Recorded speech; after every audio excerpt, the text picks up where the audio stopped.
I hear so many bad takes on weightlifting. I'm not a weightlifter, but I will tell you that most weightlifting coaches out there should shut the fuck up. Seriously, let's talk about just coaching in general, because I don't actually care what your sport is. So it doesn't matter if we're talking about track, if we're talking about weightlifting, if we're talking about hockey, football, etc. If you want to be a coach and you want to be successful as a coach, this goes for any sport at all, you should probably shut the fuck up and listen to the people who have been successful before you. I know you got your CrossFit certification and you did CrossFit for a year and decided that you wanted to focus on weightlifting, and so now you're a weightlifting coach because you have 1 year of experience. Maybe you have 2 years of experience. And your best clean and jerk is 100 kilos despite the fact that you weigh like 75. Did you ever stop and think, maybe, just maybe, other people who came before you actually figured these things out? And so I know you think it's cool and trendy, like you're going to reinvent the wheel. I see things completely differently. The other coaches before me are all idiots. They're all wrong. Maybe. I'm not going to sit here and tell you that, there aren't people that come along and change a field, okay? Every once in a while, someone comes along and has a new idea. But if you've only been doing this for a year or 2 years, it's probably not going to be you. You haven't been doing it long enough to have learned the things that other people learned and then figure out which ones work and which ones don't work. You haven't been doing it long enough to realize that, there's a reason why they do X, Y, Z. And perhaps you have a better idea. But odds are, they aren't too far off the mark. Yeah, you realize, you know what? We should increase the frequency of the front squat and decrease the frequency of the back squat, right? And it's like, but that isn't real far away from what people are already doing. I had the opportunity to ask an Olympian, what's your squat frequency? Like how many times a week are you squatting? And the answer that I got was 5. And so I had a chance to ask another Olympian, and I asked them, how many times a week are you squatting? 5, sometimes 6. I got a chance to ask yet another Olympian, how many times are you squatting per week? A minimum of 4, but usually, 5 or 6.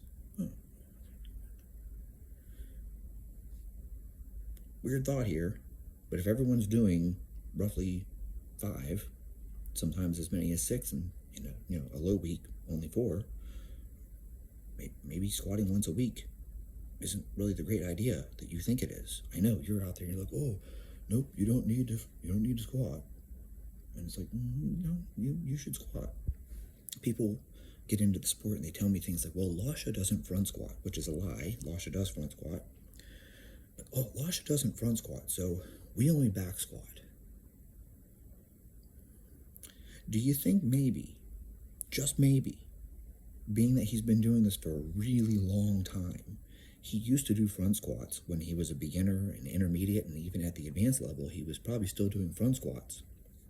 And then now that he's at the elite level, he doesn't need to front squat as frequently because he can load the back squat heavier and he can clean so incredibly heavy that the clean actually makes up for the fact that he doesn't front squat frequently. Oh, radical concept.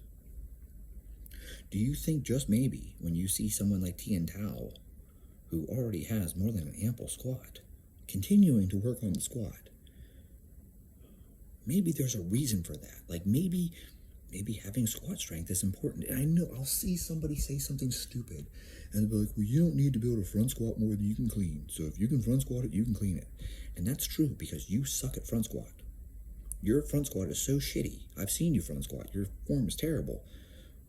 So you're not really maxing out the front squat. You're front squatting as heavy as you can with your shit technique. And that's why you can clean your best front squat. It's because your front squat's so bad. If you had good technique, your front squat would be significantly heavier. And stay with me, because I'll make a point to you real quick here. At the moment that you catch, this is basic physics, momentarily, that load is actually roughly double. So if you are cleaning, say, 200 kilos, I know that's twice what you have ever cleaned. That's double. I'm not talking to you, obviously, the listener. You're listening to me referring to the coaches that I referred to who have a max clean of 100 and weigh 75. At the moment you catch that 200, for a moment, because of physics, it's accelerating down towards you, which is why the bar whips and bends. And so momentarily, it weighs close to, double that. So it's more like 400 kilos that's landing on you. If you're actually strong, right, you're cleaning 200 kilos, you're going to need to have a surplus of strength in order to catch that bar. Now, mind you, it's going to push you down. You're going to catch the bounce and you're going to stand back up. So you don't actually have to have a 400 kilo front squat, because this is the eccentric portion. You want it to push you down and you want to bounce out. But let me point something out to you. There's something in this sport called the jerk. And so if your max front squat is 100 and you clean 100, congratulations. You managed to move a very light weight and stand up with it. But if that's your 1 rep max front squat, what are the odds that you're going to make that jerk? I mean, if you're doing a true 1 rep max front squat, you're pretty tanked after that. It's not like you have any energy left. So if you manage to clean 100, congratulations, you just cleaned your max front squat. There's your second part to this sport, though. You have to jerk. And if you don't make the jerk, then who cares whether or not you cleaned it? Congratulations, you cleaned it. If you don't make the jerk, it doesn't count. This is like, I think there's a story. I don't know if there's any truth in this or not. Supposedly Pisarenko cleaned some insane weight, like no one's ever even come close, but he missed the jerk. Okay, so who cares? I'm not trying to say anything negative about Pisarenko. I'm a huge fan. But it's like, had he done that in competition, you know what he would get? Red lights. I'm sorry, like, if I walk onto the platform tomorrow and I'm going to clean 300, but I can't jerk it. My best jerk's like, let's say it's 150. It's half of that. Boy, that's really pathetic. 150, that'd be a very sad jerk. Well, in any case, I'm just picking half because it's half. I clean 300, but my best jerk's 150. No one cares. No one cares. I get 3 red lights, it doesn't count. I bomb out. I come out and to take 300 3 times in a row. Oh, wow, he cleaned 300 3 times. He didn't jerk it. Well, then you bombed out. Radical concept, right? I don't understand why people who have a year of experience, 2 years of experience come in and they're like, all the other people before me are idiots. And this is not Dunning-Kruger. Dunning-Kruger is not what you think it is. It's not some weird U-shaped curve thing. Dunning-Kruger says that beginners overestimate their ability, but actually they don't estimate their ability to be even close to an expert. So when you check out the actual study, okay, there's no point where this becomes like an inversion where like beginners think they know everything. Nope.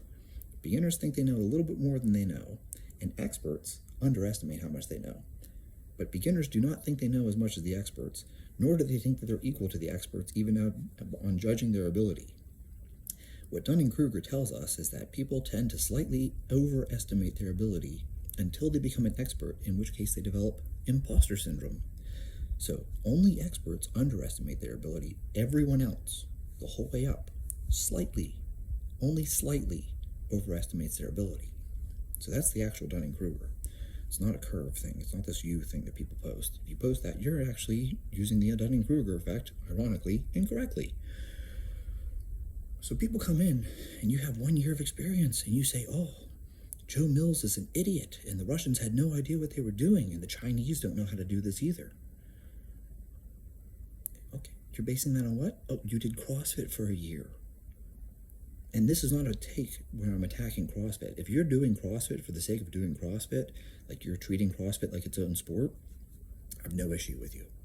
You get a free pass on this kind of crap. If you are training for CrossFit and doing CrossFit to train for CrossFit, I don't have a statement. But if you tell me that you have experience in CrossFit and that makes you an expert in weightlifting, I played hockey for 17 years.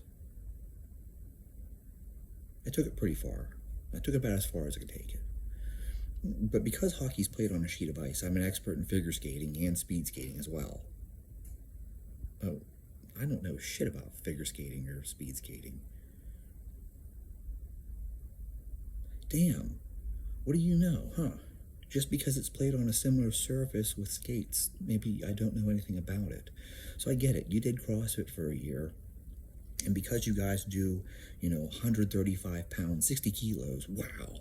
Because you can clean and jerk 60 kilos at your body weight of 75, you think you're an expert on weightlifting.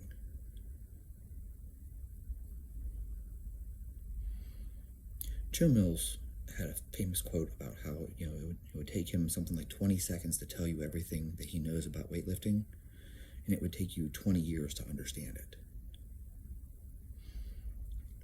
I've been doing weightlifting for, I don't even know how long at this point. The first time I ever did a power clean, I was probably 14. So, yeah. And I'm not a weightlifter. Okay, I play hockey, and we just did things like power cleans and stuff like that to get stronger in the gym. It's just part of strength and conditioning. But if you figure that, I was probably 14 the first time I ever did a power clean, okay, well, that's quite a bit of significant time there that I've put in doing this, being that I'm almost 40 now. And I still don't know everything there is to know about weightlifting because I'm not a weightlifter. I'm not a weightlifting coach. I haven't put anyone into the Olympics. I haven't won any gold medals. And so I assume that the people who do this as their full-time profession probably know what they're talking about. Call me crazy. But you did CrossFit for a year. And so obviously all the weightlifting coaches out there, they're all idiots. All of them are dumb, and you're smart. So like I said, bad takes in weightlifting. I don't know where this comes from, and I could rant all day about these bad takes. There's so many of them. People are like, the ratios are wrong, and this is wrong, and that's wrong, and it's like, okay. You just keep saying what you're saying there. Let me know whenever you finally make that 150 jerk. I know, but you cleaned 100. You didn't jerk it, but you cleaned 100, which makes you an expert. And that's just embarrassing. Could we possibly set the bar any lower? But, people are regarded as an expert. There are people out there with huge followings. They're experts. I want to point something out. I said this in a previous video. We should go back to the old standard. You should take a look at the numbers, like for Master of Sport. And if someone doesn't total at least candidate for Master of Sport, they probably haven't been doing the sport long enough to know anything about it. So that's my take on it. So take a look at yourself, take a look at your total, and take a look at the weight class. And if your total is not sufficient enough to at least reach the caliber of candidate for Master Sport, you haven't been doing this sport long enough. And I realize I'm defending weightlifting, which isn't even my sport. Ask me about hockey. I'll rant all day about hockey. But I'll tell you this, the people at the top, they're doing it right. So I'll rant about hockey and tell you why these high schools suck and why this camp that you sent your kid to, you sent your kid to summer camp. It's $1,000. He gets 2 hours of instruction in a whole week with a group of 40 fucking kids. That's a waste of your money.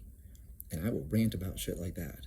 But I will tell you right now, the guys who are winning Stanley Cups, They know what they're doing. They know what they're talking about. You're not going to hear me come out and be like, you know what, Scotty Bowman was really dumb. Instead, they should have. No, no, no. Herb Brooks. Okay? Those people know what they're doing. That's why they are where they are. So for you to come into weightlifting with 1 year of experience and say, oh, the people who have been doing this their entire life have no idea what they're talking about, maybe shut the fuck up.